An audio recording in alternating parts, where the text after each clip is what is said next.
If I have learned one thing over the past several years in talking to students, colleagues, Okay, Is there sounds anything good. you don't want to talk about? No, I'll talk about All right, anything. awesome, man. Same as me.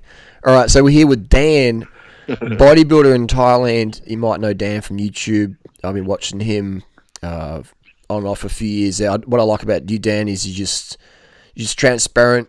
You know, in the fitness and steroid and the bodybuilding community, 99.9% of people out there saying they're just natural. They just train harder than the other person, and they wouldn't take steroids and stuff like that. But you're out there just saying, this is what I do, take it or leave it. And so I take my hat off to that Yeah. transparency. Hey, thanks, Harvey. I appreciate that. So I started out being one of those guys. I started out when I was 17, and when the first day that I wanted to go to the gym, I wanted to look like a bodybuilder. I looked up to guys like Arnold or Franco Columbo, stuff like that. That was what I was going for. But because of the magazines and stuff, I had no idea that I needed steroids to achieve that.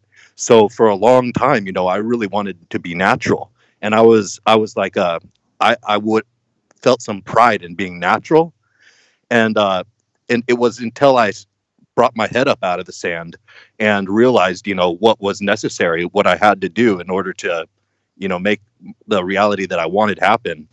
And yeah, that was when I changed and realized, you know, I had to go on the injection. What was that turning point where you realised that everyone's just lying to you and they're all taking steroids? Um, well, I was training natural from the time that I was 17 until the time that I was 24, and I just noticed that people in the gym, there would be certain people who would get big, um, and there would be certain people who wouldn't. And I also noticed that there was a certain limit to training. As I would do powerlifting training, like Mad Cow's 5x5 or Starting Strength by Mark Ripto. I was doing some of those powerlifting programs, and I was getting good results.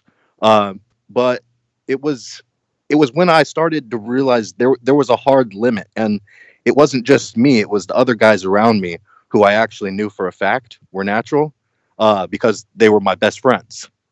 Um, and that was when I started thinking, you know what? I think steroids are going to be the necessary thing for me.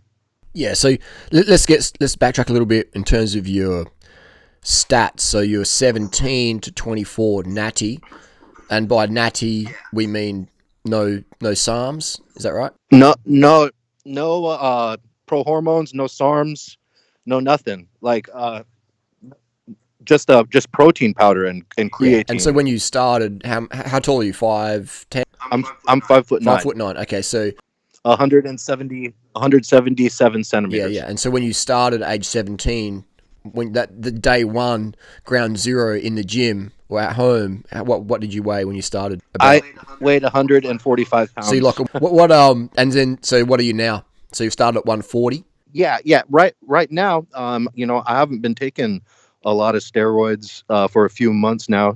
I've been What was your max? on a Yeah, hiatus yeah, from that's that. fair enough. What was your max? Yeah, so when I was using the most steroids and performance enhancing drugs, that was in 20 2018, and during that time I was same height, obviously 5'9", and got up to 244 pounds, real ripped and with a lot of veins bursting out. You can see on my Instagram. You can see on my Instagram. Yeah, I was 100 pounds. Yeah. So let me tell you what I used. Let me tell you what I used to what eventually got me up to that. I mean, obviously, used testosterone, and used a little bit of trenbolone in the beginning, but what How much? How much we talking? I would use about three to 500 milligrams of trenbolone per week, and like 600 milligrams of testosterone per week. That was the first, maybe 25 pounds of muscle, and then um, I would keep on using stuff like that, and maybe adding in orals like Winstrol or Superdrol or Dianabol at, like, anywhere from 30 to 50 milligrams per day from time to time. for like 8 to 10 weeks at a time.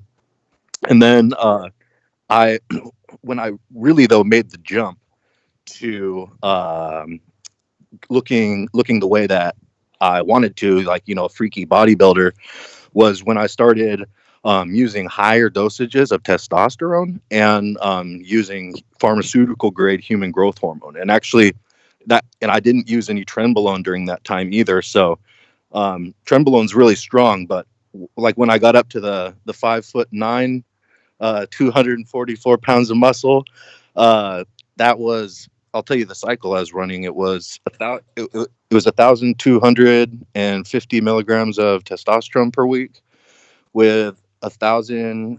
What sort of testosterone? Nanthate, propionate, Testosterone, cypionate? nanthate. Yeah, it was Bayer testoviron. And then so 1,250 milligrams Bayer testoviron per week, and then I was using 1,200 milligrams of primobolan enanthate per week, and I was using 30 milligrams of Superdrol per day, and 50 milligrams of Anadrol per day, and 50 milligrams of Winstrol per day, and metformin 2,000 milligrams per day, and Norditropin, human growth hormone, at 3 IUs per day. Yeah, so the Norditropin, is it actually human growth hormone? It's just growth hormone. It's human growth hormone. It's made by rDNA technology, like how they make the insulin, how they have the E. coli bacteria make it. So I was under the impression that was growth hormone versus cadaver sourced human growth hormone. Oh yeah, the cadaver source, they stopped doing that. Yeah. Yeah. Yeah, I was using the RHGH. That's right. Yeah. Yeah, so recombinant growth hormone. Yeah, because they don't make human growth hormone anymore, do they, from cadavers? They don't. No. So this is the rDNA derived human growth hormone. Yeah, gotcha. Yeah. Not the Carl Lewis type. But that stuff's really good. That stuff makes you bigger and more boxy looking and more square. And it also cuts you up at the same time and grows new veins on your body. So after doing the growth hormone for about maybe 4 months or so, I got new veins that grew all over the insides of my quads. So and they've stayed with me. They've stayed with me since. That's interesting. So you think the veins came up from down below, or they actually just new veins were produced? What do you think? I had always thought, I'd always looked at my legs and looked at Ronnie Coleman's legs, and I'd always used steroids before that, and I'd looked at Ronnie Coleman's legs, and he has these big veins that stick out through his sweatpants or his stretch pants, whatever those things are. And I was thinking, wow, that's insane. Like, I don't have veins on my legs. Like, how do you get freaking veins like sticking out, on the tops of your quads all over the place? And so I'd already been using steroids for a long time. And then as soon as I did that growth hormone, bam, all mine came out, man. Yeah. So I wonder if they were there all along, or if they're new. I wonder if anyone knows that. That'd be interesting. Yeah, that'd be interesting. Maybe some East Bloc doping doctor would know the answer to that question. That would be very interesting. What I find interesting about the whole steroids thing is it's like a secret club, isn't it? Yeah. It really is, actually. It's like a secret club, and the people that think they can find the information that's correct about using steroids from looking online, that's like not all that stuff that you read online on forums or articles, whatever, and the YouTube celebrities who say they're IFBB pros or whatever. It's all garbage. And it's like you said, it's a club, and you have to know the right people or do personal experimentation in order to figure it out. Yes, it's almost like a lot of users will take it to the grave almost. Yeah, exactly. I've seen I've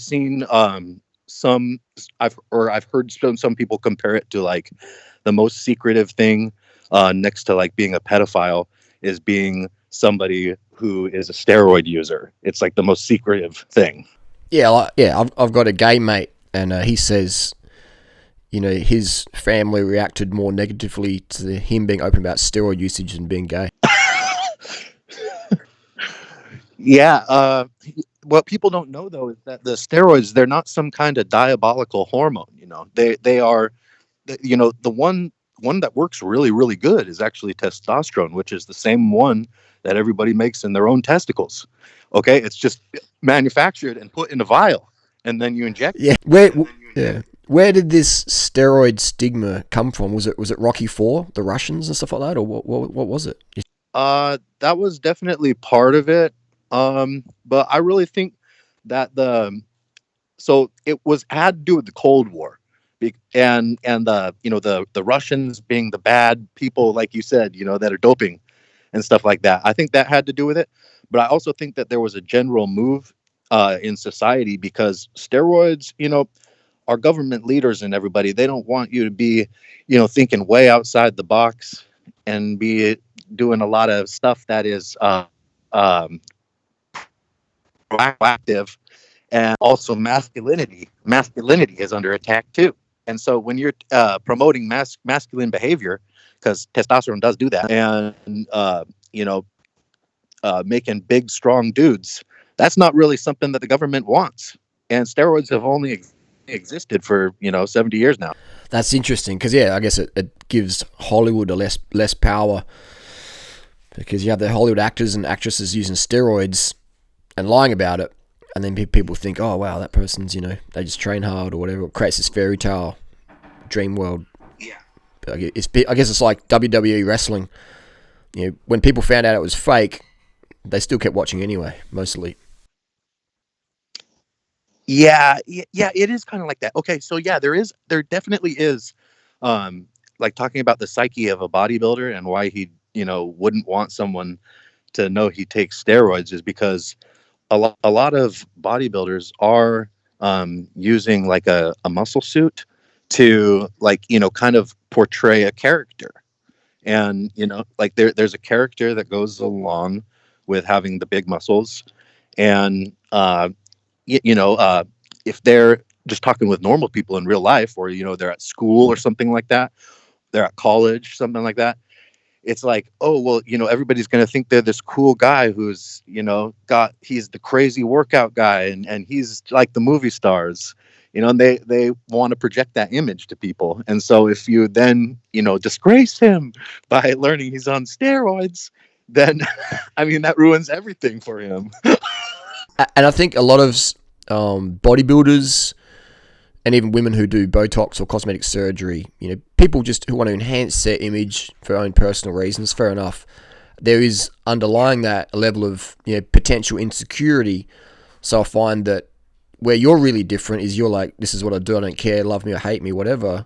I just like doing steroids, it makes me feel good, I like being strong, I like being big. You seem like a very secure bodybuilder, but a lot of them out there are very insecure, and you can cut them down really quickly. And so I think a lot of them hide that steroid reality because they don't want to be cut down because they just can't handle it. Yeah, and bodybuilding is something that is going to be tough on someone's self-esteem, because you're looking at yourself in the mirror and saying, what do I need to improve? That's like the basis of bodybuilding.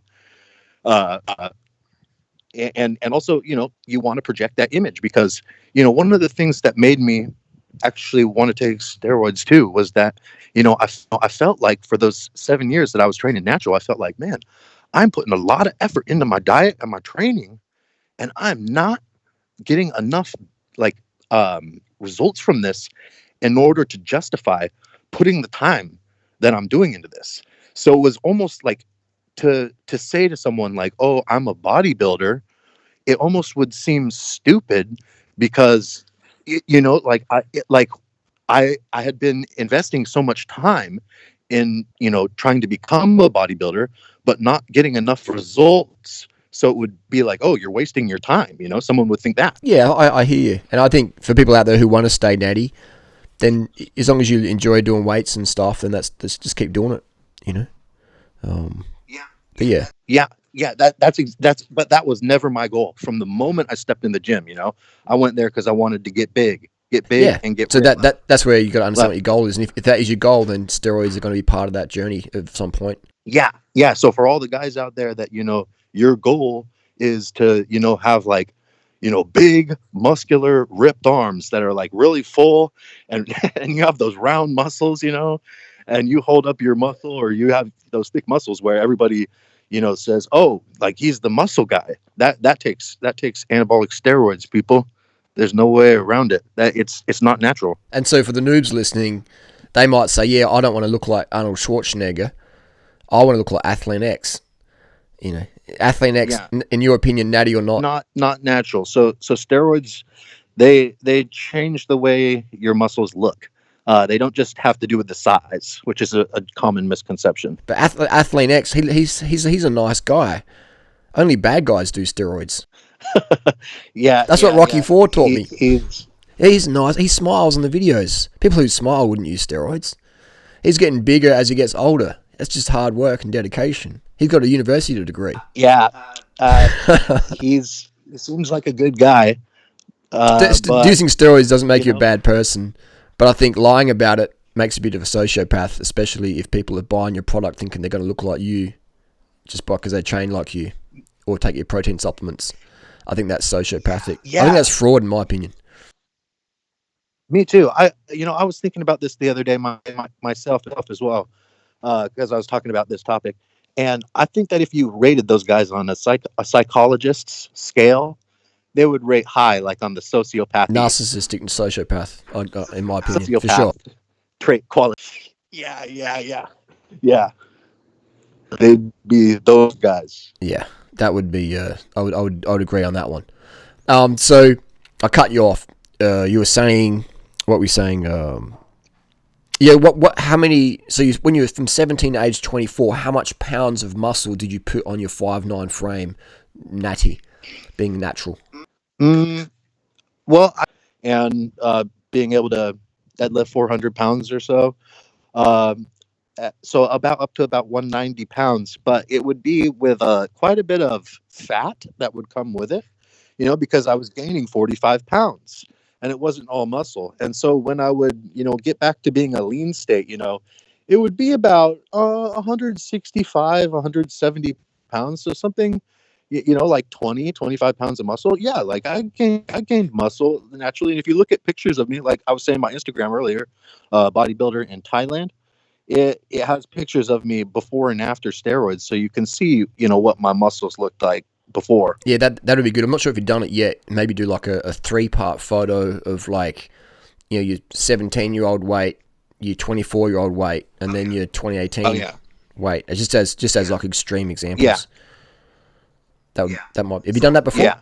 So before I looked like the classic lean athlete type. That's what I got with the natural. I didn't get a big, full, thick muscular. So do you think there's anyone out there with Athlean X's ectomorph genetics? When he was a teenager, he was ectomorph, like a lot of us are or were. Do you think anyone can get Athlean X physique results natural? Well, I don't think so. I don't think so. So he has a certain look to him that is a cosmetic effect of using substances. But I think that a natural guy who is around 20 years old and in his prime can achieve that same level of muscle mass and relatively the same level of leanness. They just won't look so sharp like he does. Yeah, that's exactly right. There is like in Athlean X's marketing material, his body weight obviously varies during the year based on different cycles. So when he's in like peak marketing photo shot, I would agree that is a just that definition and angles and stuff like that. It is a pharmaceutical enhanced aesthetic. Absolutely. And you start to, as you get more familiar with using the drugs yourself and seeing the exact effects of them on your own body, then you'd be able to start seeing the exact effects of them happening on other people's body, and you gain this trained eye. That's what I noticed when I started taking steroids from the family doctor. I did a little YouTube experiment back in 2014 because people were telling me, steroids are really hard to get, blah, blah, blah. And I'm like, no, they're not. They're easy as. So people didn't believe me. So I did a little thing where I collected trash, like cans and bottles from the bins, you know, here in Australia, and I saved the money up, and then went to the doctor, and then got the prescription for the testosterone, and then with the money I got from trash, collecting cans on my bicycle, I bought steroids, and I bought enough that I could have like a mini cycle. And just to prove a point, Man, I shit you not. Yeah. I watched that the other day, and I laughed my ass off. And then I don't think I ever got a comment ever again. Steroids are hard to get and they're expensive. You know, maybe some of the designer stuff is a human growth hormone, probably a bit harder to get, but your basic staple of testosterone is incredibly cheap and incredibly easy to get legally from your local family doctor. Now, I'm not telling people to go and do that, but I'm just saying people, if you are going to take steroids, do it under supervision of a doctor. And I don't recommend injecting anything from an underground lab into your body when you can get these legal, safe steroids from your local, friendly family doctor, you know, and you'll know exactly what you're getting. So I'm not telling people to go and do steroids, but if they're going to, then at least do it in a safe as possible way. Because you had a bad experience there, didn't you? With, I think it was in Colombia, you had a injection. What was it? Yeah, that was actually a good thing that you brought that up, because we want people to be healthy out there. Or healthier, or minimize risk. Yeah, because I had a leg infection from a steroid injection that was really dangerous. And so how that happened was that, you know, I got, in America, there's not a lot of pharmaceutical grade steroids available. I think less than Europe. And so I was using, from the start, underground lab gear. And then as time went on, I became less selective about the underground gear that I would use because I was so used to using it. And, eventually, I got burned with with some steroids that had some bacteria inside the vial that, when I injected it into my quad, caused a necrotic infection inside of my quad. And me being the kind of guy that I am, I like to take care of things myself. And, I do my best to make that happen. So this was foolish of me. I waited, 2 months with that, abscess. And then eventually, it popped. And then it became, this necrotic wound. And so foolishly, I waited 2 months before I went to the doctor, and it went and turned into an emergency situation where I almost lost my leg while I was living in Colombia. So if you had your time again, or if you had your time again, what would you do? Well, I had to look at myself in the mirror after that experience, and ask myself, how did that happen, and how am I going to make sure that that's never going to happen again, and do I want to keep using steroids? And the answer that I came to was that, yes, I do think that taking testosterone is a good thing. And I do think it's beneficial to my life, and I want to take it. But it's going to be pharmaceutical grade, and that's it. So I'm not injecting any underground lab materials into my body anymore. And so I made that resolution with myself, and I felt comfortable at that point about continuing to use them. And like I said, I haven't been so big since, so I've been using them more conservative. Yeah, that's better for your health. But if you saw someone, let's say you had a friend and you saw that ulcer on his leg, that boil or whatever it was, what would you tell him to do? Go to the hospital straight away, or what? Oh yeah. But man, I think there's a lot of other guys like me too. Like I wasn't just like letting it. I was trying to do things myself to take care of it. So I was like getting antibiotics, and I was taking the antibiotics. I would put the topical antibiotics on it. I would keep a bandage over it. And I was kind of like in denial too about how bad it was. I'd like to keep the bandage over it so that I couldn't see it. But then if I would like take the bandage off and stare at it for a few minutes, I would start to be like, oh my God. Yeah. It was. And did you have pain it was a or nightmare fever situation, with it? man. It hurt on my leg, but I had no system-wide effects.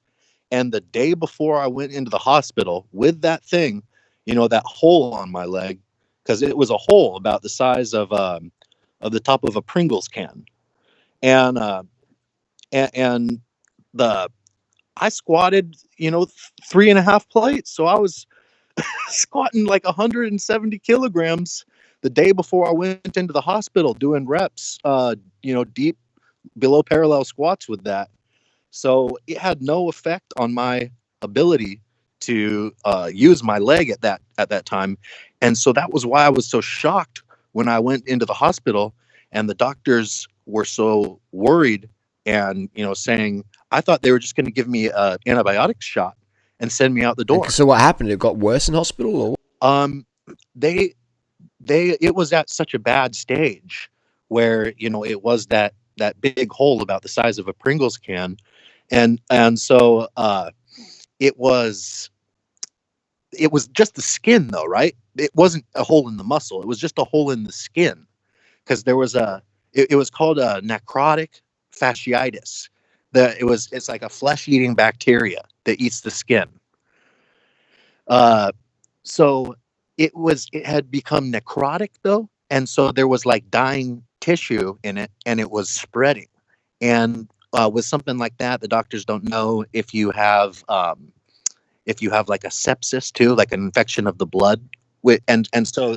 So they were really worried about that. And so then they did the first surgery, right? And the first surgery, the skin, when they closed it, was under so much pressure that it exploded. And so I woke up from the surgery with my leg, with this huge surgical incision in it,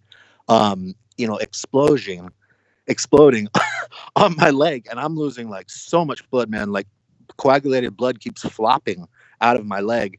And that was when that like bankrupted me, because that surgery costed me about $10,000 right there in that Colombian hospital. And then that was when I got on my social media and let everybody know that I had a problem. That's first mistake. Always have travel insurance lessons.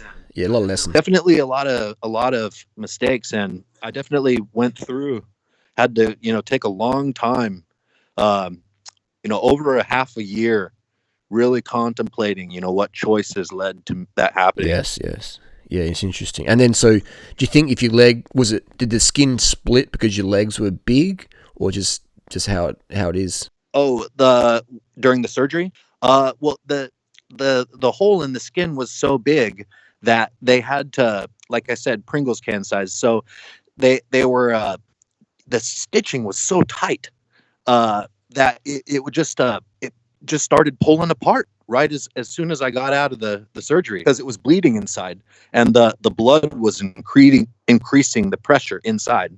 So then it so much pressure built up, it exploded the wound. Yeah, wow. So that was that infection happened at the injection site. There wasn't a spider bite. It was Oh yeah.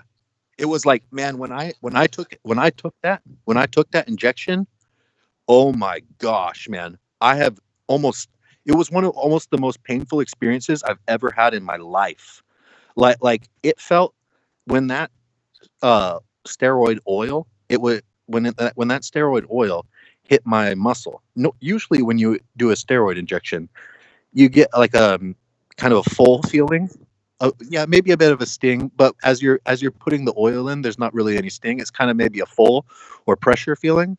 But if it's like, but that's with normal stuff. But if you take trenbolone, then it does sting, like you said. Yeah, it stings pretty bad. But okay, so this stuff, when I inject it into my leg and it hits my muscle tissue, it feels like there's someone holding a match inside my leg, inside the muscle. Okay, as I'm feeling. What was it again? An anthate? No, or? it was trenbolone. I said yes. Oh, so that's always It was trenbolone.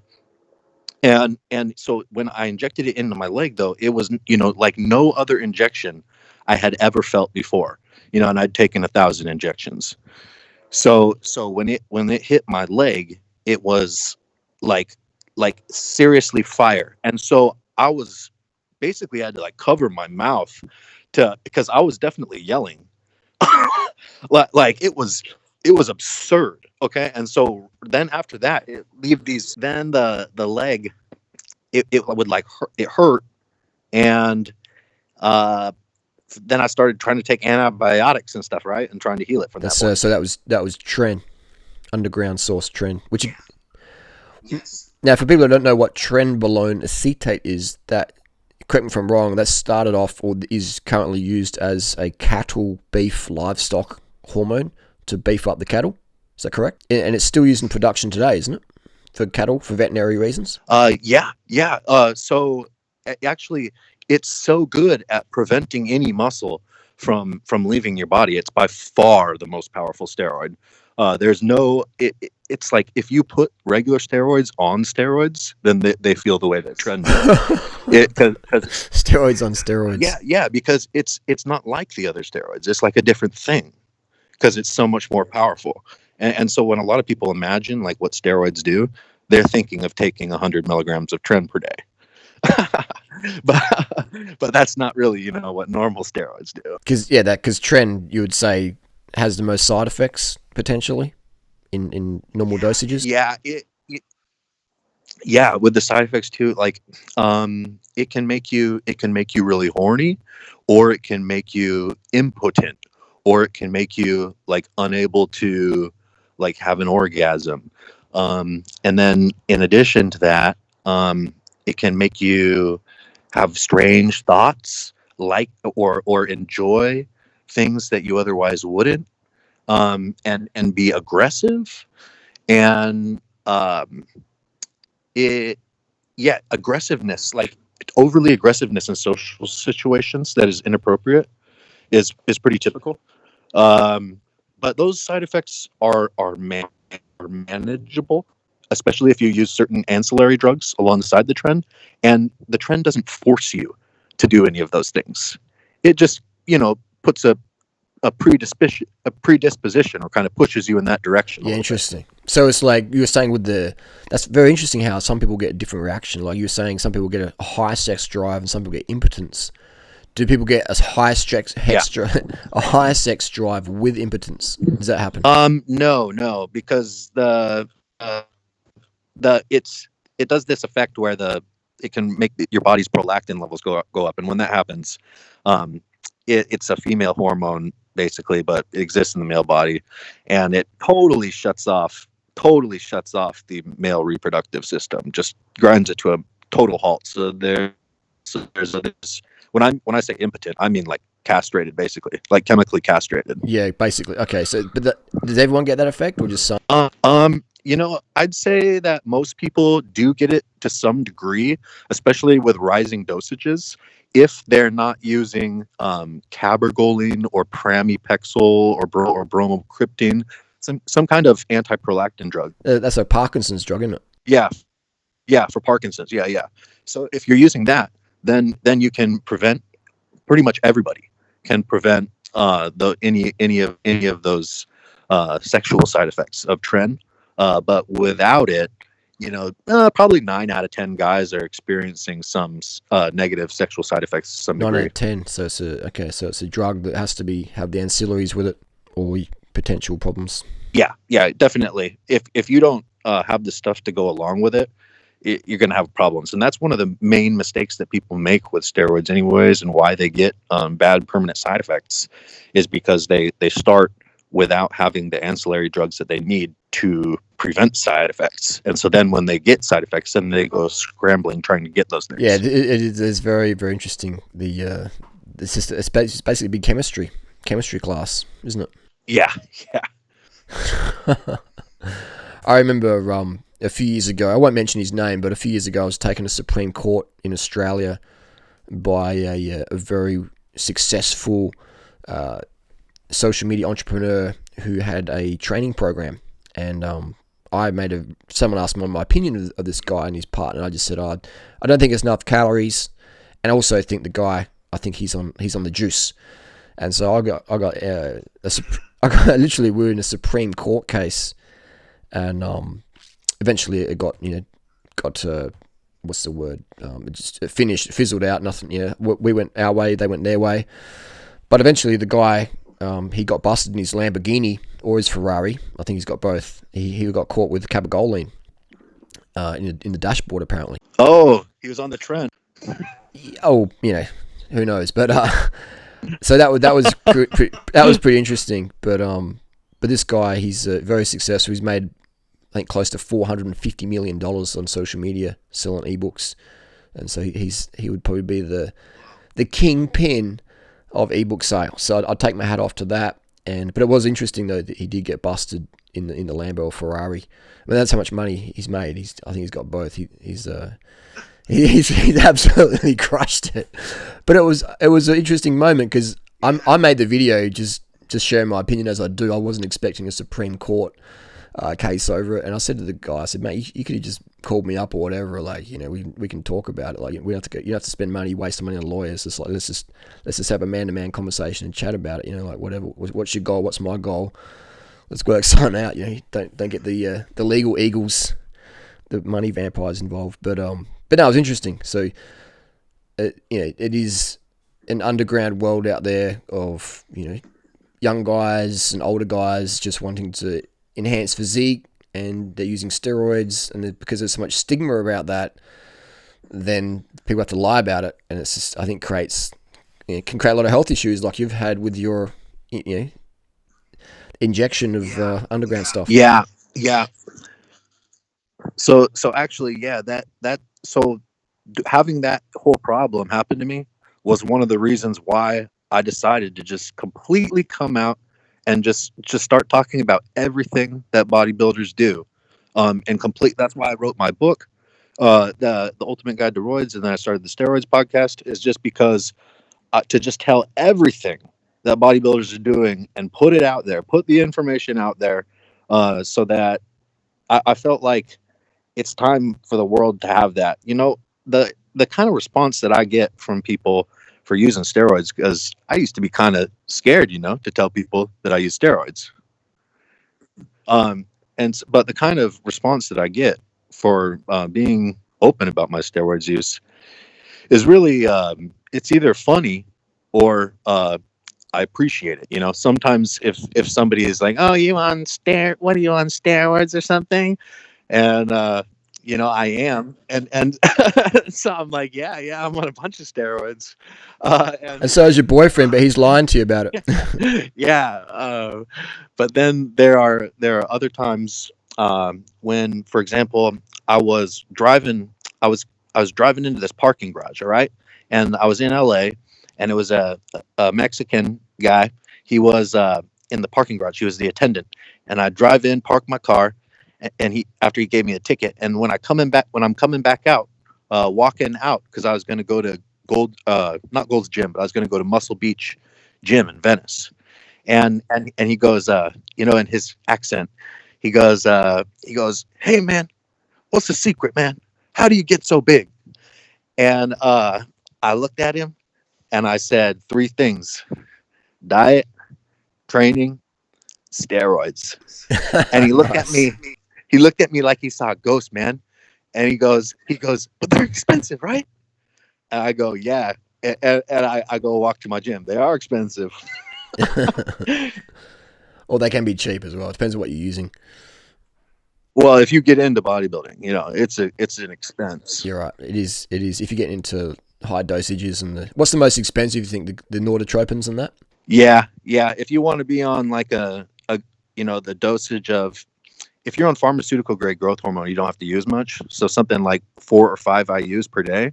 But for most people, that's going to cost them, unless they have a really great source, that's going to cost around $1,000 a month. So average TRT replacement cost in the USA, 250 milligrams a week. In Australia, that's probably going to cost you, $10 a week for 250 milligram of an anthate Bayer. What would it cost in the US, you think? 250 milligram a week to get the prescription from the doctor, from a clinic? Or okay, so like if you didn't get it with your insurance, if you went to a clinic or something, like a testosterone replacement or wellness clinic, it would probably cost about $300 a month. So $300 for 1,000 milligrams. No, yeah, and they would, so for the whole month they'd have you go every week. And it's usually a testosterone cypionate shot in America. and they'd have you go once a week, and they'd give you that shot. Wow, that's expensive compared to Australia, isn't it? Yeah, I'm surprised that in Australia it's quite so cheap like that. And that's Aussie dollars, $30. There's a website called Chemist Warehouse, and that is the Australian pharmaceutical chain in Australia. It's like a big franchise. So if you want to know what steroids cost in Australia, just type in whatever you're looking for, and if it's legally sold in Australia, they'll have it on the website. And so the prices are on there. So, and if you have in Australia, healthcare is free. So to see a doctor, it doesn't cost anything. If you go to what's called a community doctor, like a bulk billing doctor, all you need is your Medicare card, and you don't pay anything. The government pays everything. And if you are on a low income, your steroids will be subsidized, so it might cost you $5 for a libido shot, like Riandron, 1,000 milligram of testosterone and decanoate. That will cost you $5 Aussie, which is about $3 US per 1,000 milligram ampule. I like that stuff too. Hey, is it 1,000 milligram or 4,000 milligram?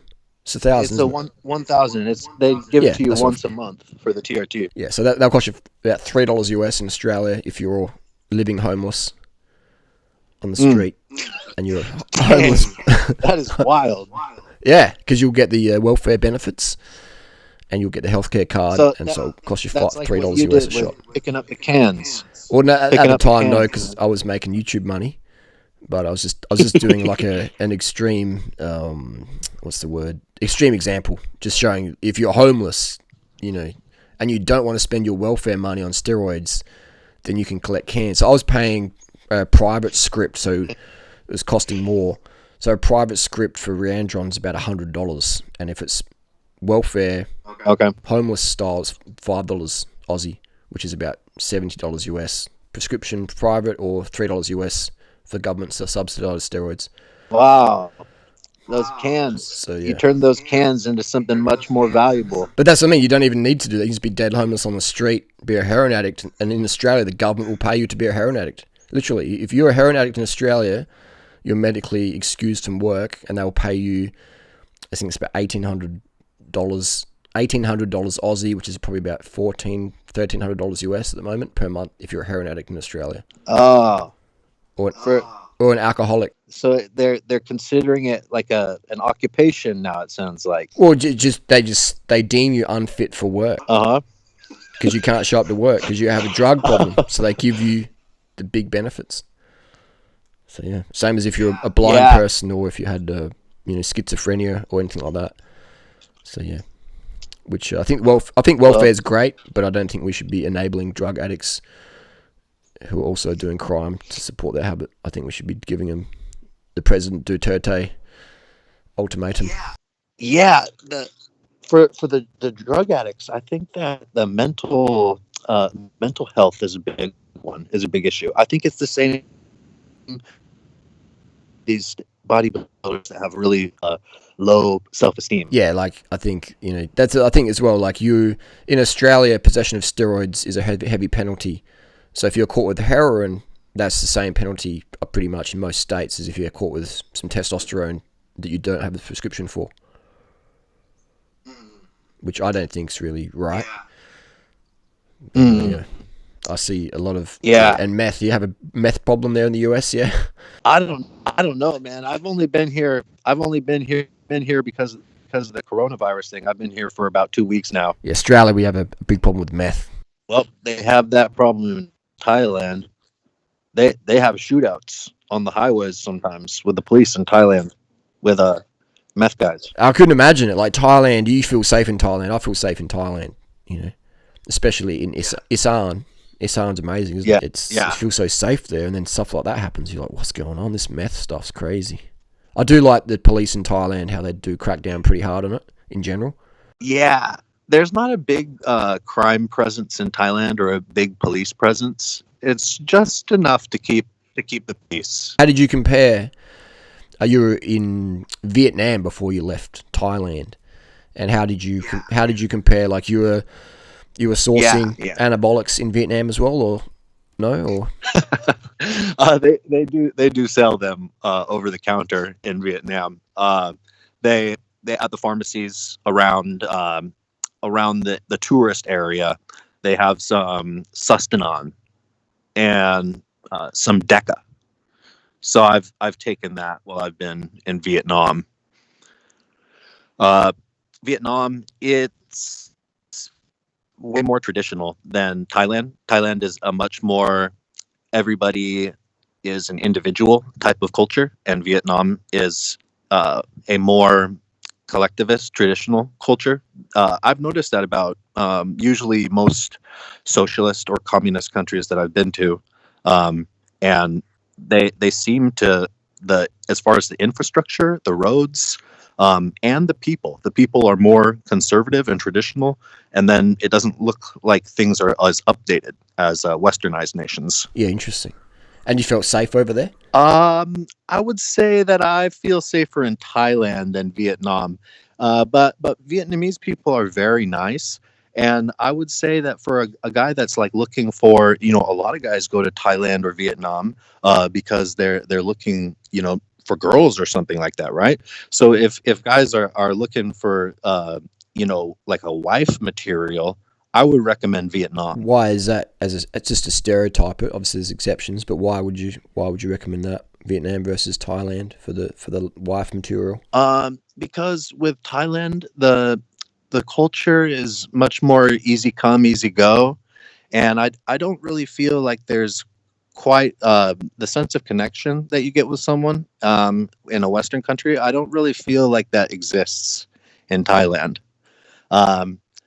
So it does exist in Vietnam, and also the girls in Vietnam are much more calm, nice, agreeable, feminine ladies. I mean, a girl that I was talking to in Vietnam, I was dating with her while I was there. She was telling me one day, "I'm a femininity girl," and I was thinking to myself when she told me that, man, this would never happen in America.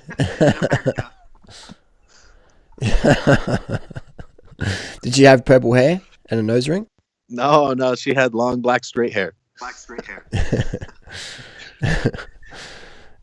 Okay, and yeah, wow, that's cool. So you were meeting the Vietnamese ladies on the apps or on the street, cold approach style, or Tinder, or how was it? Oh yeah, so Tinder works good. It definitely works very good in Asia, and then but Tinder makes you not in control. So if you want to select more who you're going to meet, then it works really good to just have a business card and put your contact on the business card, and then just say hello and give someone a smile and hand them the business card and then walk away, because it's not really socially acceptable to be talking to a woman that you don't know in Asia. Yeah, so you're more in yeah, I got a friend, he's done the business card approach, and he finds it very successful in the Philippines, etc. Okay, yeah, it is. That's a good way to meet if you're looking to meet a girl or go on some dates or something when you're traveling in those Southeast Asian countries. The business card's a good way. Yeah, because let's say you give out 100 cards, what's your return text or email rate? You reckon 5%, 20%? Oh, way higher than that, dude. Probably like 1 in 3. Probably like 1 in 3 will reply in like within 15 minutes. And which totally is not the way it is in an American country. But you have to think about where they're coming from. They like if they like foreigners and they want to meet one, chances are, because they're a normal girl. If you're meeting them like this is not some girl that you find like at a bar or something like that. And so chances are, if they're curious about foreigners, you're one of the first ones that she has ever really talked to, or could have the chance of talking to. Or so it's a pretty high probability if she's one of those girls, then she's interested. Yeah, that's it. And then maybe if she's ovulating as well, the odds go even more. There needs to be an app where you can just like walk down the street and you can just tell if the woman's ovulating or she's in a luteal phase or whatever, and you can because that's another thing guys don't understand is you could give the card to the same girl on week 1 and she'll screw it up and throw it at your face or call the cops. And then week 2, she's like, eh. Week 3, she's like, okay. And then week 4, she's hitting you up 15 minutes later. And it's the same girl. And you look the same, you dress the same, you do the same things, but you got a different reaction because of her hormones. Yeah. Isn't that the truth, man? Women are so controlled by their hormones. Yeah. I used to think women are ran by their emotions, but it's hormones control their emotions. I would attest to that. Yeah. And so that's why guys should never take it personally when they get rejected or their woman goes crazy. Yeah. Because there's always a hormonal reason behind that. Here's another thing that guys who are thinking about steroids or they might wonder about steroids might know. If people are probably ask, did girls like him more after he took steroids or before? So for me, I've got more attention from women since I started taking steroids. More of the women are interested now, like a very bigger portion than when I was natural. That's interesting, isn't it? And I think there's a few factors there. It could be your pheromones. Maybe they can smell the testosterone. Maybe that's an X factor. It could be also your confidence. You believe in yourself more. And it also could be your physical appearance. Yeah, I think it's a synergy of everything. The holy trinity. and the kind of microscopic body language, like you were saying, confidence. The testosterone, it makes you're more likely to have different reactions. These small things that are not conscious that you do, small little behavioral tics. The testosterone influences stuff like that. That's usually, it's not in the front of your head. It's saying swear at this person or something. It's more like unconscious things. Yeah, it's very interesting, that one. Like that's why. Yeah, I feel that if we were in person hanging out in Thailand, we could probably make a whole week worth of videos answering people's questions out there. And I think we'll have to do that when the stars align. And that'd be good fun, man. Do be training and talking shit on YouTube videos. That'd be I'll have to collect some cans and go train testosterone. What yes, it's crazy. And so let's talk a bit about Corona to give this podcast even more insight. What's the deal with training now? Like the gyms are shut in San Francisco, etc. What's going on? Oh man, no one's really training worldwide right now. So like all my personal training clients and everybody's shut in their homes, locked down. Some people have got drones outside making sure they're locked down. And me, luckily, I'm not in that situation. But there's no gym here, so I've been doing pull-ups and push-ups. That's about it. All right. So this is really interesting. Now, let's say hypothetically, you're on 1,000 milligrams of test a week, and you're 100 kilos. You go to the gym every day or whatever you're doing. And now Corona's come into town. You stand on your 1,000 milligram of testosterone a week, but you only can do push-ups and pull-ups. All your calories are the same. How much weight will you lose, you think? Yeah, that's the thing, is that if it was me and that situation happened, I would stay on the testosterone, like you said. So a lot of guys for this coronavirus, they've been like, oh, well, I have no gym, so there's no point in training, so I'm going to go off my cycle.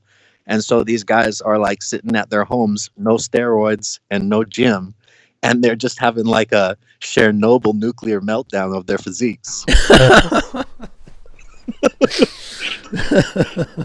You gotta stay on your cycle if you're not going to train. Yeah. And so let's say you stay on your cycle. How much will you lose, do you think, if you're doing push-ups and pull-ups? Not much, man. Probably zero. Yeah. And let's say you stop doing push-ups and pull-ups because you're having a meltdown, but you stay on cycle. What's going to happen? Wait. Was that last one? If you're on steroids, but you don't do... You're going to... Yeah, you stay on your cycle, but you're not doing push-ups and pull-ups because you don't think it's doing nothing. So you're going to do nothing at all. What's going to happen? As long as you're on cycle, I think you'll be okay for the most part. For how long do you reckon can you train? This is a hypothetical. How long do you reckon you can train on cycle and still maintain gains and aesthetic? How long can you not train while on cycle and maintain gains? Man,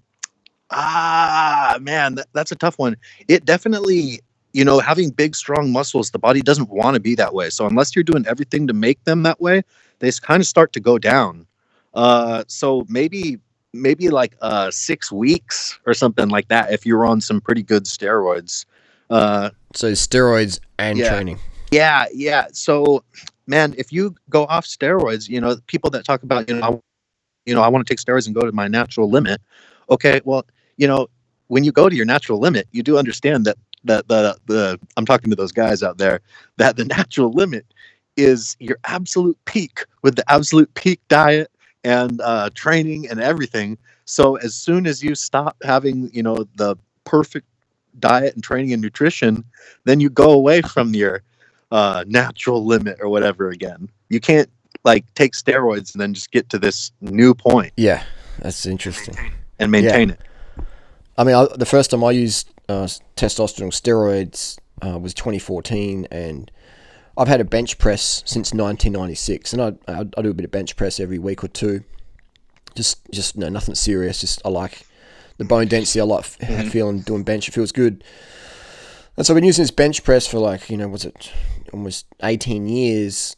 And after, I think it was 3 injections or whatever it was of testosterone anthate, 250 milligram over 3 weeks, 250 a week, my bench press was PRing. Awesome. And you're not a spring chap anymore either. You're not a spring chicken. Nah, and I'm just a skinny cyclist marathon guy who just does weights whenever, no real regime. But I know how much I can lift, and I'm just like getting these insane pumps. Awesome. In my muscles. I'm like, what's going on? This is insane. I'm just thinking straight away, this stuff is addictive in if your identity is to be swole and to look aesthetic. It's like you're gonna stay on for life, it felt like, Yeah, well, it's physical enhancement. So if you use something, that gives you serious advantages like that, like, if you're on steroids, you are aware that you are not like other people. And you are stronger than other people, like you're very aware of that. And it is a human enhancement. So if you go and then take away the person's enhancement, pretty much everybody that uses steroids wants to keep using them because it's pretty fun to be enhanced. Yeah, it's like a girl analogy. Could be a girl having a boob job, and then she gets all this praise and attention on Instagram or whatever, and then she gets a boob job removed. And she's like, oh, hang on. Gee, people are only nice to me because I have my boobs. Exactly. Yeah. But I think there is some actually better substance in the bodybuilder's plight and quest for his muscle, because the bodybuilder is, he has something that he's working for, and he has something that's his and that he enjoys, journey, rather than. Yeah, it's not quite something that's only matters because of other people. For sure. Yeah, I was just doing it as an analogy to give, like women are allowed to take, hormones for contraception. Not just they're not just allowed; they're actually encouraged. As a 15-year-old, take steroids. Those steroid users. Take estrogen, progesterone. Take your progesterone pill at age 15. Even if you've got some pimples, we'll give you steroids. And if you want to enhance your physique, surgery's okay. Kim Kardashian, Kylie Jenner. But if you're a guy and you want to enhance your aesthetics and you do steroids, if you get caught, we can put you in prison.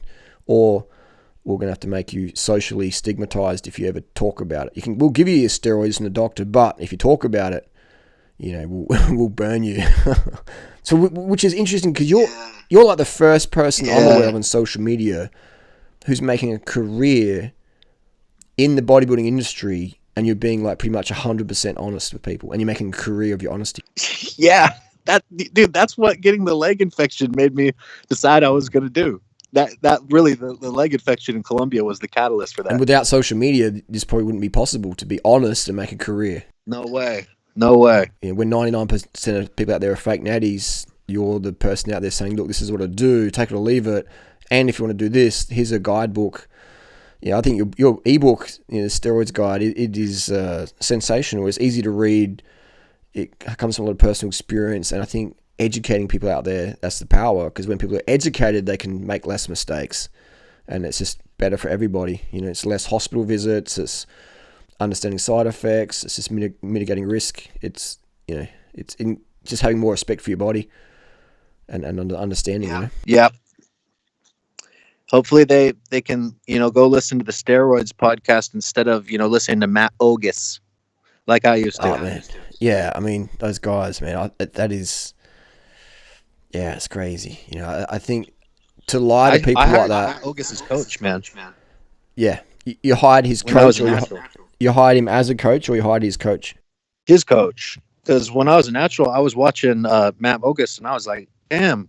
Well, if I can't be a bodybuilder natural, at least I can be like this. And then I hired his coach, 3DMJ, and that was another point where I had a very rude awakening on the reality of bodybuilding and steroids. What was that awakening you had? Well, you know, I found improvements once I started working with August's coaching people, Team 3DMJ. Yeah, I made improvements. But you know what? There was something that August had that I did not. And it was like an alien difference, okay? Yeah. And it just, you know, it just became clear to me, like, you know, I would be a fool to not acknowledge this. Does right August still claim natural?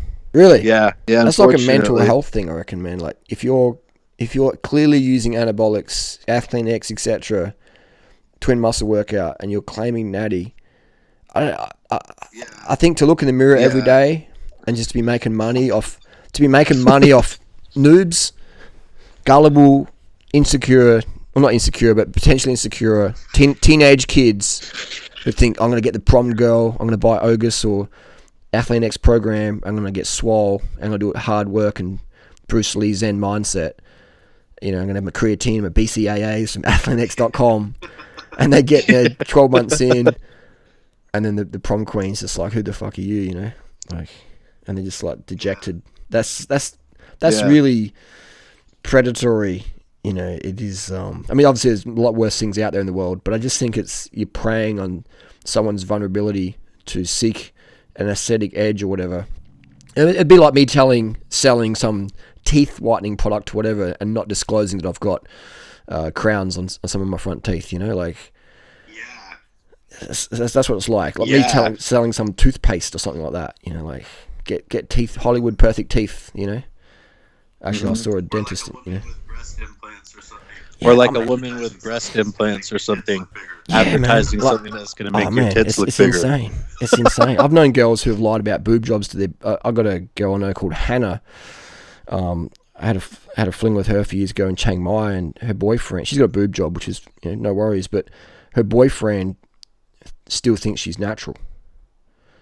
You know, and I'm just like, dude, your girlfriend's had a boob job. You know, and he's like. Oh, yeah, no, you can. They feel like, if you've been with a few girls, I've had a girlfriend for 9 years who had a boob job. Like you know, once you've felt one, you felt them all pretty much in terms of breast augmentation, and that's not me being rude. That's just it's just like once you pick up a banana, you know what a banana feels like, you know, and but if you've never picked up a banana, someone might be able to tell it's an orange. Yeah. So I slept with this guy's girlfriend. I didn't know she had a boyfriend at the time. He's from Norway, and he's made all these video series about me. But yeah, it's like she's actually lied to him about having a boob job, and this guy believes it, you know. Mm-hmm. And then he thinks I'm the Antichrist or whatever. But yeah, that's the level of naiveness. You know, I guess you've got some hate out there for saying such and such isn't natural, and their fans go, no, you know. JC is natural, man, like, all blah blah blah, August is natty, like you're just jealous, blah blah blah. You had that? Yeah, it is funny. But I think pretty that's funny. The territory. If you're going to tell people the truth, you better make them laugh, otherwise they're going to want to kill you. Well, yeah, those guys that come after you, they're kind of like burying their heads in the sand, They don't want to know the truth. And so basically you telling them the truth like that, they're then like fighting you like the like the bad guy in their dreams, that gives, no. Yeah, don't tell me. They don't want to know that their superstars use steroids. That's part of the whole like mental health thing. Is it's like, yeah, those people that deny steroids, they've got mental health issues, but also a lot of the general public has a mental health issue when it comes to their cognitive dissonance surrounding steroids. Bingo, that's the word. That's the word.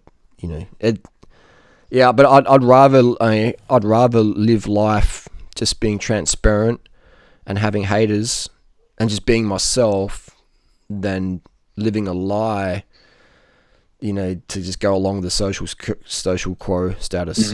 Like, you know, I'd rather just be, hey, this is I remember when Lance Armstrong was out racing back in the day, and I said, I'm a big Lance fan. I still am 20 years later, but I'm like, this guy is on some serious fucking drugs. Oh, yeah. And I lost friends over it. And like, you're such a hater, Harley. I said, not a hater, man. I'm just saying this is the obvious. Like, this is, you know, look at him. He's just ripping it up. This is drugs, man. He's, you know, he's part of this business. And then when Lance came clean, just how society ostracized him. Yeah. You know? Yeah, And like, man, Lance was just, yeah, he's just a pawn for these big companies, Nike, Trek, Shimano, these big companies that made billions off of him, millions. And as soon as the truth came out, they just said, see you later, buddy. Thanks for the ride. Pumped and dumped, you know? Yeah. And everybody loved him before, and then and everybody else is doing it too. And so for them to then, you know, swing around, oh, I hate you now or whatever, you know, he's this villain in Western society now. That's so absurd. Yeah, it's crazy, man. My first introduction to that cognitive dissonance or hate was my mum. When I was about 14, I was told her my brothers are taking drugs, they're smoking weed. And she's like, you know, no, they're not, blah, blah, blah. And so my friends from school's also smoking weed. She's like, no, they're not. They're good kids. Their dad's a police officer. You're just jealous, Harley. And I was like, what? I looked up to my mum, and I still do. But at that time, I was just like, what? I'm telling you the truth, and you're hating me. And there was this weird sort of like, you know, as a 14-year-old, this first time I'd ever been punished for telling the truth about, you know, to my mum. And I was just like, man, this is crazy. But it gave me a taste of when you destroy someone's fairy tale, you expect a bit of lashback. And don't take it personally. Just understand you're exposing their you know, fairy tale, and it hurts for some people. And so they'll feel hurt in that moment, and they'll lash out at you at that moment. But don't take it personally. Yeah. I think that when you or I talk about like a fake natural or something like that, that's exactly what these guys are feeling. Yeah. I did a few videos there on Athlean X, and man, he's got this army of 12-year-old kids out there who just they'll believe anything. It's crazy. It's amazing. Yeah. And they're gonna fight you tooth and nail to prevent you from ripping their fantasy, their fairy tale away. Yeah, that's just to expect it, you know. I love educating people because I love being educated, and as you, I think you're on the same page. You love learning new things and learning the truth about things, and you hate being, you know, what's the word, like taken lied for a ride. to and controlled. Yeah, taken for a ride. There's a difference between taken for a ride like a joke and losing money and time and lifetime and scammed. You know what I mean? Like being scammed. Like, hey, invest in my product, you'll get these results, and you know full well they won't get any results like you got because they're not on steroids. Yeah. Sociopathic. What is the what percent of people do you think out there on social media who look aesthetic and aren't using body tune apps? I already know the answer to that one, but I'm just trying to think. What would be the most common questions you get regarding steroids? A lot of guys are like worried about gyno. Yeah, gyno for sure. Let's talk about that a bit. What's gyno for those who don't know? Gyno is when you get some breast tissue growing in your chest under your nipple. So everybody's born with a gland down there, and that gland is sensitive to female hormones. So when you take testosterone, there's an enzyme in your body called the aromatase enzyme that it interacts with the testosterone that you injected and transforms it into estrogen. So when you have high testosterone levels, you also have high estrogen levels.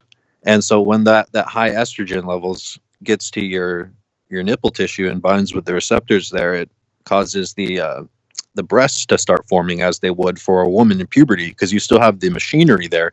It just hasn't been activated. So then when you go and activate it with those high female hormone levels, you can get like an itchy burning or a deep stinging or pain sensation in your nipple.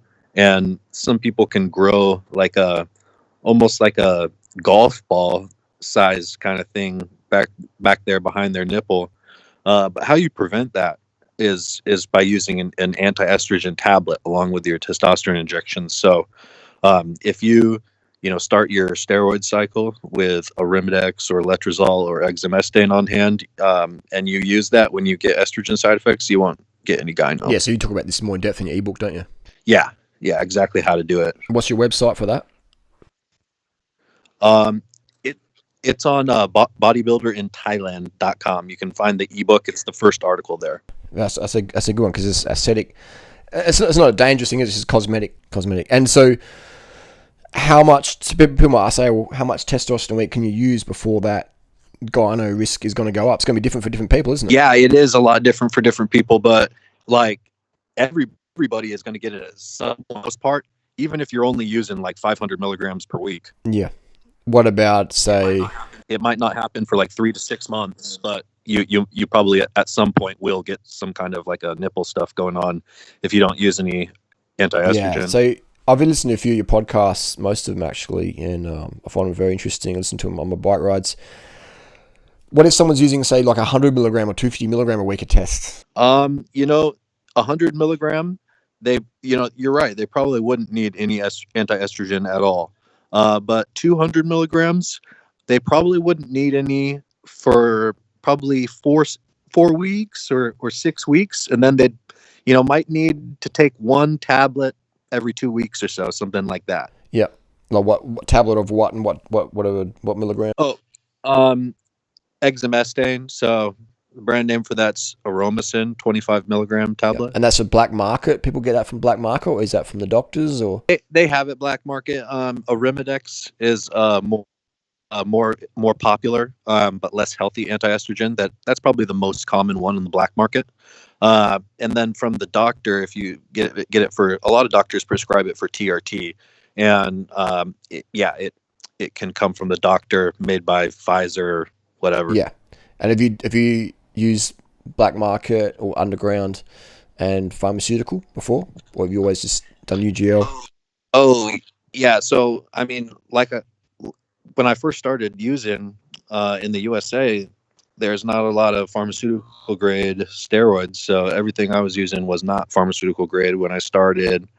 And that was all very inferior to pharmaceutical grade.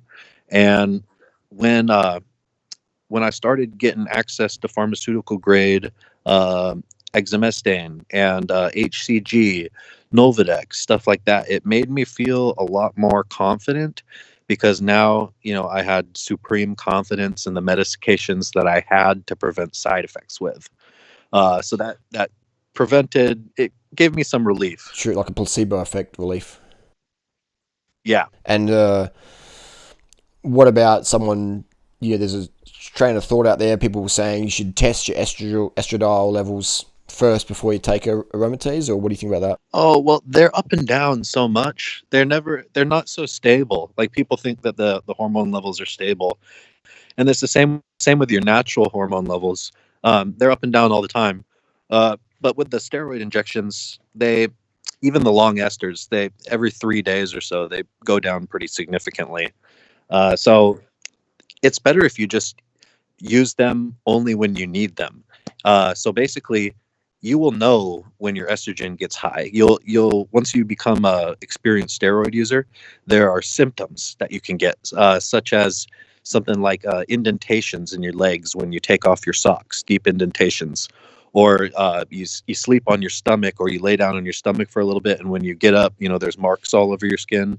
Or if your nipples start getting like a heat or an itchy burning feeling to them, there's many symptoms of high estrogen, and there's also symptoms of low estrogen.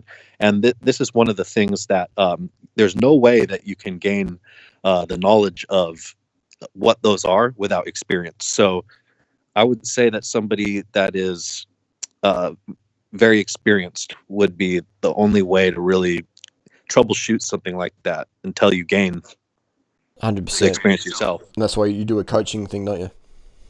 Yeah. That's really good. It's a good resource, from someone who's not going to bullshit their clients, their people, their followers. That's very, very resourceful, very useful, and it's a community service for the community. Yeah, I definitely recommend keeping the estrogen in the normal range, though. So for those guys that are just, not taking any anti-estrogen, I definitely recommend taking a little bit. Yeah, but would you recommend waiting for symptoms, or taking blood, or just taking it proactively? Wait for symptoms, but if none, if there are none after something like every 3 weeks, if there's none at 3 week intervals, then throw in like a half tablet of exemestane or Arimidex or something, because having those super physiological testosterone levels almost guarantees that the estrogen is creeping up. Yeah, and when you say throw in a tab, you mean once a week, or? Nah, like once every like 3 weeks or something like that, because it's not really healthy to be taking PCT drugs or be taking like anti-estrogens. So you don't really want to take them unless you need them, but you do want to keep your estrogen levels normal and feeling good. So it's a very careful So balance. for you now, do you get bloods tested with your PCT, or you just feel it out? Yeah, I get a blood test about twice a year these days. So I use this place called Private MD Labs, and they contract out to a bunch of labs. So I can just go into this random lab that's like in different medical labs all over the state or wherever I am, and give a little bit of blood, give a vial of blood, and then I get home and they send me an email with the results of my test for like under $100. So that's how I get my blood tested. And do you think that, what's the word? When you think estrogen levels can start kicking up higher, let's say your levels are 200, you get on 250 milligram a week or 500 milligram a week, and your levels go up to like, what are they going to go up to, you think? 1,000, 1,500? Yeah, something like on 500 a week, something like 3,000. 3,000? Nanograms per deciliter. Yeah. Jesus, that's right up there. Yeah, different guys get different readings. Different guys. So two people might take the same testosterone dosage, like 500 milligrams, and one guy might get 3,500 nanograms per deciliter, and another guy from that same dosage of testosterone might only get like a 2,400 nanogram per deciliter rating. But still over that 1,000 limit. What was that? It's still over that 1,000. Yeah, it's over that. But there's a different metabolism of steroids from person to person. So if two guys take the same dosage of steroids, one guy might get more steroids into his blood than the other. There's certainly a difference. That's right. With your DHT and your SHBG levels and stuff like that. Yep, exactly. Metabolism. Yeah, yeah. And so this is being a vegan. I've been a vegan 19 years. I'm noticing, I would say, this is more hypothetical, because vegans are going to be eating a lot less estrogen than if you're eating meat and eggs and stuff like that, and dairy, which have got a lot of estrogen in there. I'm theorizing that a vegan taking steroids, which is pretty popular in the vegan movement, I shouldn't say popular in the vegan movement, I should say it's popular in the vegan bodybuilding movement, which is the same as any bodybuilding movement, steroids. But I wonder if the vegan lifters would have to take less estrogen because they're not having the estrogen from the dairy, etc. What do you think? Like the dietary estrogens? Yeah, that'd be interesting. Possibly. So far, One thing that I've noticed from experience over time, though, with taking the steroids, is that the natural remedies for like steroid use, they are not as powerful as the drugs. Like any kind of natural manipulation never comes anywhere near the power of the drugs themselves. You can increase your testosterone by getting sunshine on your nuts or go to bed early, etc., etc. You can feel that. I can feel that. When your testosterone goes up, you feel more horniness and harder pumps and stuff like that. But it doesn't rival what you feel from actually using pharma grade test. If someone's taking 250 milligram a week and they stay on that, what do you think their levels might be at? Around like 1,000 to 1,500. Yeah, that's what I thought. Yeah. That's when we're using the US units. In Australia, the level is 10 to 30. Okay. Yeah, so it's almost like divide times by 3, so or 2.8 roundabouts. And yeah, interesting stuff. What about calorie wise? You see a lot of people talking about 1 meal a day. Mm-hmm. These these fake natties out there saying that I've got this extreme muscle advancement in my physique from just eating once a day. What do you think about those people? Well, steroids make it so that your body processes food differently. So I've noticed that. Yeah, that and that is basically all that they do for performance enhancement. So you have to think about the raw ingredients that you're feeding into the machine, and then the steroids, they're altering the rules of the machine, where the steroids make it so that your body releases less protein. It just stays in your body and it keeps recycling it. And it makes it so that your muscle cells are more sensitive to absorbing carbohydrates. And so you want to be feeding the machine enough protein, a lot of protein actually, and then you want to be feeding it enough energy by fueling those muscles with the carbohydrates. So you can keep lifting strong, so you can get the full benefits of the steroids. Yeah. The carbohydrates are much more important than the protein for things like pumps and like being able to train a long time. But the protein is definitely important though for having the dense muscle tissue that sticks with you from cycle to cycle, and you get bigger and bigger over time. Having a high protein diet is very important. And when you're talking protein grams per day, what are you talking? What do you like to? Like 300. 300. You get 300 every day, mostly. To take full advantage of using steroids, yeah. If you're a natural, you definitely don't need that much. But the steroids definitely they take advantage of the high protein level. Otherwise, you just sort of what happens? Let's say someone's natty and they're eating 300 grams of protein a day. What's going to happen to them? You think with the protein? I think they'll probably get pretty lean, maybe, because the protein has quite a high. It's quite hard to digest. It takes a lot of fuel, energy. I say they just probably get more puffy and bloated feeling. Yeah, I guess it depends on what kind of meat or what kind of protein it was. If it was chicken breast, I think they'd be okay. but let's say they're using steroids, then it's going to partition better into the muscle. Oh yeah, it's going to partition very well to the muscles. Yeah, I was having a discussion with a friend last night about that. I was just saying, from my personal experience taking low dose, for a few weeks here and there, that when you eat food, it just sort of feels different on your body. Your insulin sensitivity goes even higher, and you have that's a major endurance, major effect. And it almost feels like you can go on a lot less sleep, which is not ideal, but that's what I felt. That's why a lot of people in the military give them testosterone so they can go on missions with less sleep and still function at a high level. Man, they should all take it. I would definitely want all the soldiers to be on it. Makes you stronger. I think a lot of the Marines are on it, looks like. What do you think? Yeah. That's a common question I get. People say, "Are you a Marine?" And I say no, and they say, "Well, why do you look like that then? Do you take all that stuff?" And I'm that was the next thing. Yeah, I'm not on steroids. I'm just a Marine. I'm a Marine on steroids. But I mean, it looks like the Marines are. It looks like all Marines are taking anabolics. It looks like. Yeah, they're. I don't know, man. I don't know. I know some guys in the military do take anabolics, but they do test for it from time to time. They test for it from time to time. Yeah, I know some guys who are in the military. A lot of them use SARMs these days. What if you get a prescription from a doc, from the army doc? Will you be all right? Oh yeah, that'll be all right. Yeah, I think that's what they're doing. I think most military are pretty clean cut in general, and I think they just be going, let's go the professional way, and let's just get it for the doc. Hey doc, I've got low T levels. Just come off cycle. Been to Thailand, and I got low T, so help us out.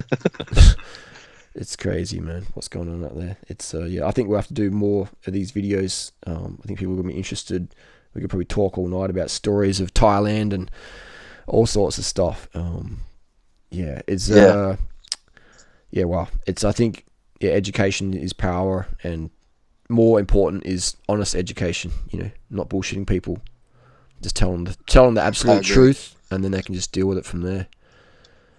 especially, you know, Yeah. this is this ascetic journey or muscle or whatever people are going. This is a journey, and if you want to get to the end direction, don't listen to people at the start of the path who are going to bullshit you and sell you a fake map. Yeah. Stay away from Listen them. to people like Dan. Yeah, yeah, that's what it is. It's basically you're at the trailhead of, you know, fitness, ascetic, gym, whatever you want to call it, and you're at the trailhead. Athlean X at the trailhead. August at the trailhead. All these people at the trailhead, and there's these big long lineups for Athlean X maps. You know, athletes like, I'm going to take you to the top of the mountain, man. And all you're going to end up is you're going to end up at the freaking on the toilet floor in the public gym, or crying your tears out because you ain't got no gains. You know. So if you listen to Dan, his trail map will take you where your goals desire. Yeah. You'll get eaten by piranhas in the river for all that X's stuff. map sounds like a crock Get of fucking shit. chased by a pack of jackals. You know, it's yeah, no, it's transparency is where it's at when it comes to this journey. You know, like honesty. Like if you're honest to your girlfriend, women don't really like honesty. Women, I found, prefer their feelings preserved. You know, so if a girl says, "Do I look fat in this dress?" and you say yes, she's gonna hate you. You gotta lie. You gotta lie to your women to keep them happy. All right. There's honesty. There's a time and place for honesty. When it comes to weight loss and fitness, then that's the time and place. When it comes to your girlfriend's feelings, honesty isn't really the best policy. You know, you want to have a half truth. You know, so there's a time to BS. You know, is that girl attractive? Nah, baby, you're hotter. You know, like there's a time and place for that. Like women want their feelings preserved. So I'm all for transparency, but I'm also for real world. You know, if you're talking with women, honesty when it comes to weight loss and fitness for sure. But when it comes to other things, there's a bit of half truth accepted. I concur. Yeah, man. As I'll put this on YouTube as well. So what do you think? Actually, I'll pause this now. We'll talk some off record stuff. Let me just stop record and